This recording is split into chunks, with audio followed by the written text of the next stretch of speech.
Well, that would be apropos Davy Jones theme. Brian Hadad, co-host of SportsTalk Mississippi, joins middays. Morning, Brian. Good morning, Gerard. How are you this morning? I'm doing fine, my friend. Just a sad day across the state of Mississippi with the passing of Mississippi State head football coach Mike Leach. Don't know if you caught our discussion in the first segment, but, you know, even rivalries like this guy, I mean, that's what's so sad about it. He's not only was he a great leader of young men and a great football coach, he's just a good person. Yeah. And when good people leave this earth, when God has other plans, it's super sad. And that's kind of how I feel today.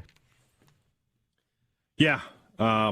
Discussing it earlier on an interview earlier, and I made the comment, I don't know if Mike Leach's legacy is greater as a coach or a character. You know, a guy who obviously revolutionized football, but at the same time gave us so many joyful moments, little quips, comments, jokes, even facial expressions that have become almost as big as the man himself. So, you know, the word legend gets thrown around a lot, but there's no way you can look at Mike Leach and his career and what he's done and what he's where he's been and things like that and not say that man was a legend of college football.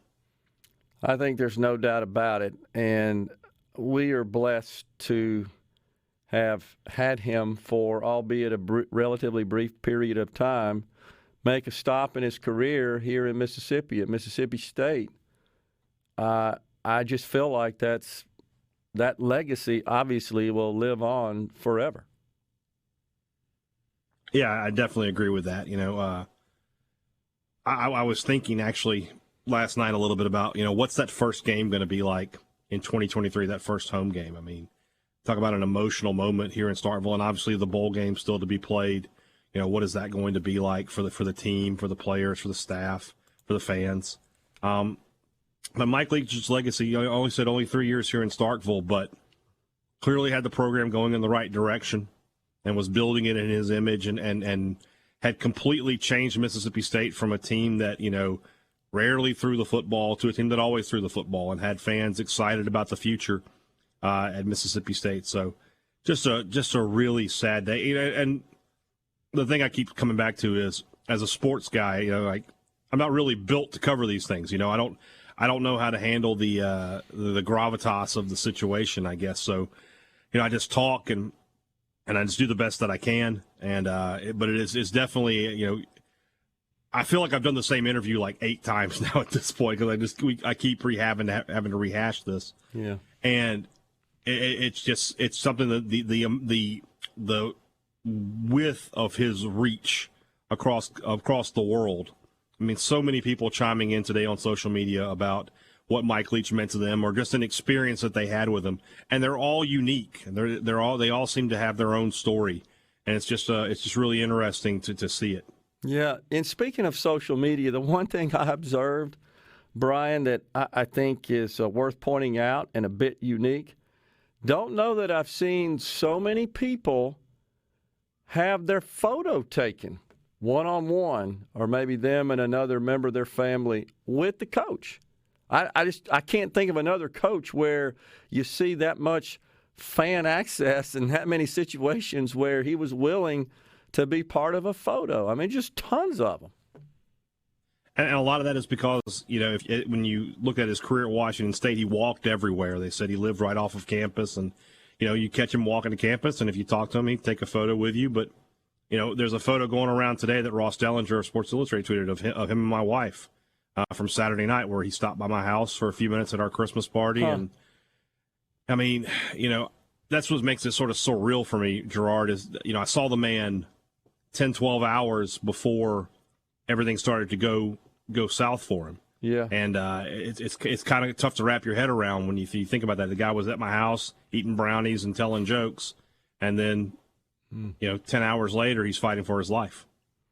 Yeah, that is stunning, honestly, and I know you feel blessed for him having touched you in that way and taking a time his precious time to spend with you, and I know you'll cherish that as well. You should, Brian, forever.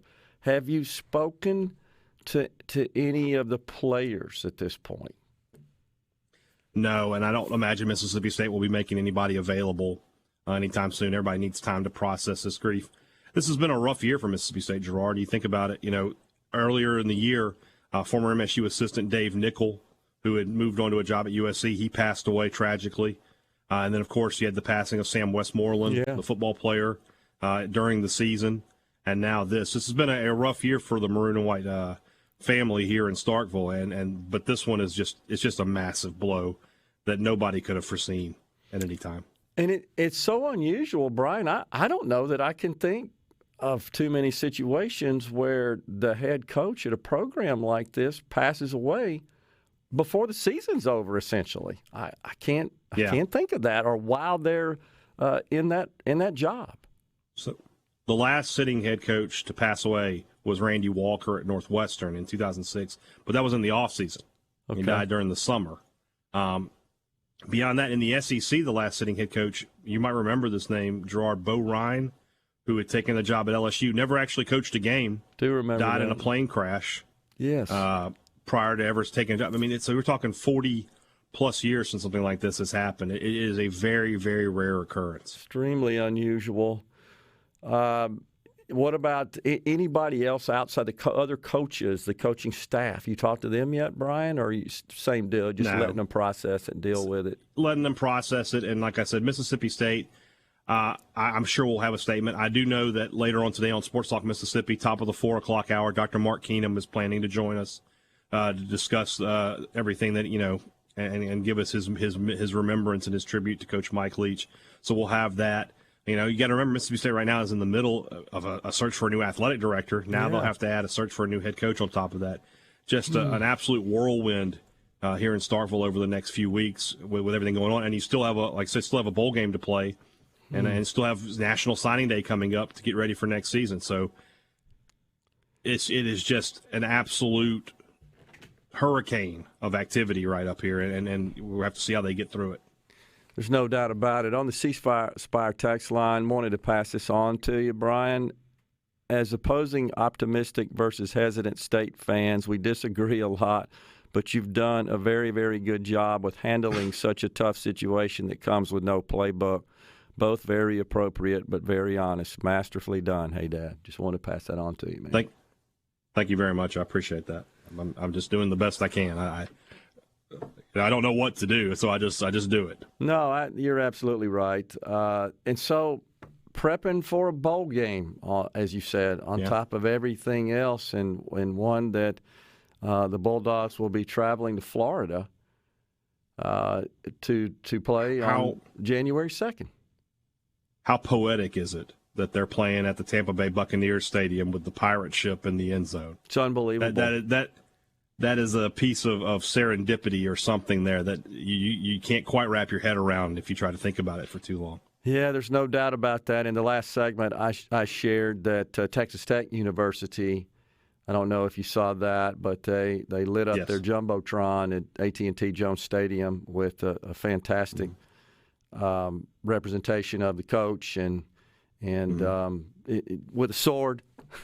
It was just great. And you got to take your hats off to Texas Tech for remembering and extending their concern and love for their former coach as well. He did, we're just about to a break here, and hopefully you can come back and we'll talk a little bit about his legacy. But you're so right. He revolutionized the game. And the other point you made is that traditionally, I think, Brian, it's fair to say we kind of think of Mississippi State as being a little bit more defensive focused. And that's sort of been their calling card, their resume. But, man. From a football perspective, Gerard, he brought the biggest change in my lifetime to Mississippi State University. Mississippi State has always been a team that ran the football and played defense. They continued to play defense under him. Yes. Very good defense. Yes. But, I just remember the first game, Gerard, and throwing for 600-plus yards against LSU, and you're just like, State probably didn't throw for 600 yards in the first 3 games the year before. We're up against a different break. kind of football. On the other side, let's continue discussing the coach, his life, his legacy, and maybe get you to weigh in on some of your most memorable moments about Coach Mike Leach. We're coming right back with Brian Hadad, co-host of Sports Talk Mississippi on middays. Stay